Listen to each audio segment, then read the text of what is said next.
What if I told you the person you've been calling ride or die has been secretly copying your every move? Not out of admiration, but more like out of competition. What if I told you that their love turned into control and their encouragement is now sabotage? You walk with them, prayed for them, helped them grow, but still jealousy turned to envy. Let's talk about it today. In my first video, I covered the signs of jealousy and envy, especially in the people we love and we care about. But what happens if you've actually tried everything possible to align with these people, but somehow you've offered them the help, you've shared your win, you've included them, but still something really shifted? This video is going to discuss about when that love turned toxic and how to protect yourself and your soul from all the guilt that you might carry through this relationship. Stay till the end of the video. I will walk you through no contact and what that really looks like when everything becomes manipulative and downright destructive. Let's start with a sign that most of us is really hard to detect. You sense it, but not quite. These people want to replicate your every single move. Now, if you bought a house, suddenly they bought a bigger house and flashier, but somehow it's like financially reckless for them, but they still do it. You got married, so even though it wasn't in their plan, they find themselves like I'm gonna go do this and I'm gonna get married or I'm gonna marry. And at first it looks like inspiration. And don't get me wrong, sometimes we are inspired by our families, our friends, our colleagues. We are inspired. But something is a little bit off. Something is niggling in the back of your mind. There's something that is off and deeper. So let me make it clear. It's not a bad thing at the end of the day for friends to be inspired by each other, because even in my own family friendship, it's the same, right? There's that different, but you know it within your soul. There's something that is wrong and something is off when these people are starting to replicate stuff. They keep doing these things and you keep getting weirded off. The timing, sometimes the motive and the competition, it becomes a little bit icky. That's one sign of when it actually starting turning sour. Here's another sign that you begin to know that something is not right. It's turning to something else. They want to possess you. They want to be there with you 24/7. They don't want anybody else to have you, and not in a protective way or loyal way, but in a really obsessive, draining way. Now, there's nothing wrong with a lot of us. We have friendships and families where we want to be with them, we want to hold them, we want to hang out with them, we want to do that. But there's a level where you give someone, some sort of freedom and things like that. But these people, they want to possess you. They want to have you. They don't want you to have friends with nobody else except them, right? They even don't want your spouse. They don't want your kids. They're always sobbing and annoyed that you're hanging out with your family without them, or they want you to just hang out with them also. And they make you constantly feel guilty about it. When you think about it, it's getting a bit weird. It's getting a bit strange because I should be able to have my own time. So they make you feel guilty for kind of building your life outside of them. It's almost like they're expecting you to ask them for permission to be friends with somebody else. And either way, even if you kind of bring up stuff like that, they will still deny it. So it's almost like it's spiritual control, and its mask is closeness. And the more you give, the more they want. They will not stop. Number 3. this one really, really hurts. They smile, they laugh, but they never kind of tell you the truth. Like, if they do it, it's kind of like half truth and almost like wrapping shade and sarcasm, or even like envy, and they will watch you spiral with, like, say for example, if you make bad decision around your money, you want to buy this dress and the dress costs 500. If you're a man, if you're suit, there's this attitude of almost like, oh yeah, girl, you got it. Like, go ahead. You know what it is. You got this. You know, you should look good, whatever. But like, in reality, a friend like should know that you've been spending $500 on a dress, like over and over again. You ain't got no money. Like, who got that money? Unless you have it, go for it. But as a friend, they're supposed to be, telling you the truth and telling you like, bro, I think you're doing weird stuff. I got your back. Like, let's deal what's going on. Let's talk about it. But they kind of like push you to keep buying and things like that.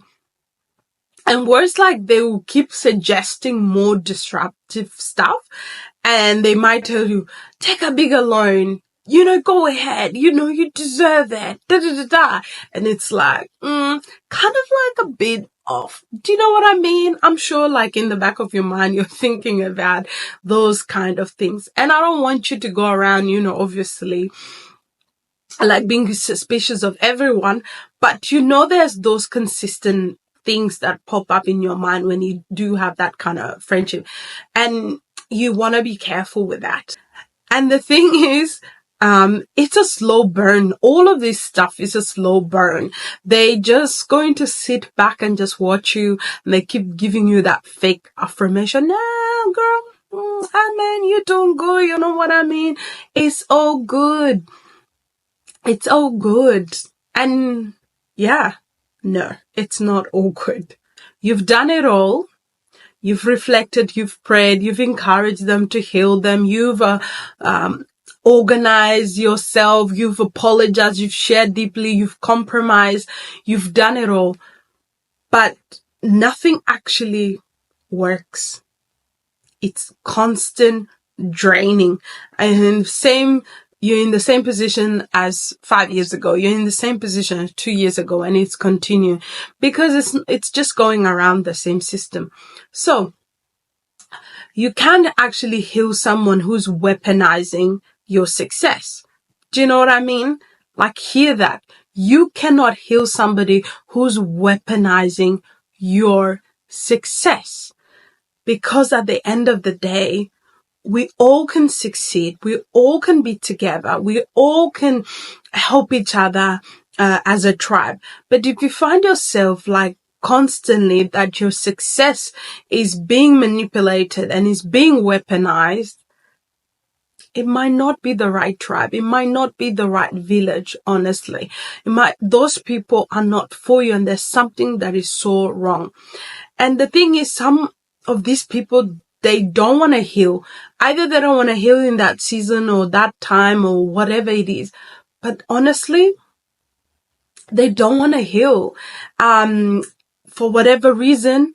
Because if that was the case, everything that you've tried would have helped, Everything that you have gone through and tried to help them succeed would have worked. But it didn't. You've tried it for such a long time, and you did it with a clean heart, yet we are still here. They want you insecure and dependent. And if you grow too tall, it means that they can't control you anymore. So, what do you do when jealousy turns into deep, deep envy? The answer is really, really difficult. And I know each and every one of us have that, and know that when you know it's time. The answer is no contact at all. It's not the first thing that you would do, because no contact is really, really difficult. Now, there's a really good way to do it without necessarily being dramatic about it. Let me break it down for you. No contact isn't just about ghosting people.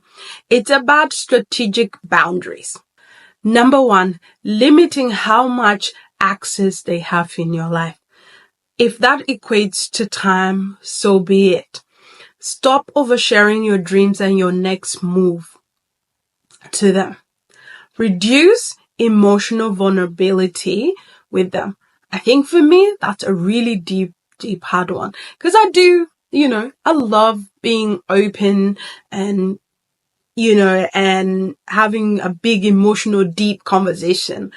However, it's a really, really hard one when you are starting to limit those access over your life with this person. Because how could you just go from like 0 to 100 to 0? Right? You slowly start building. So, me, I'll be like, when I'm laughing, I would laugh a little bit, not too much, even though the jokes are on fire. Because you remember at the end of the day, these people are not they're not bad to you all the time.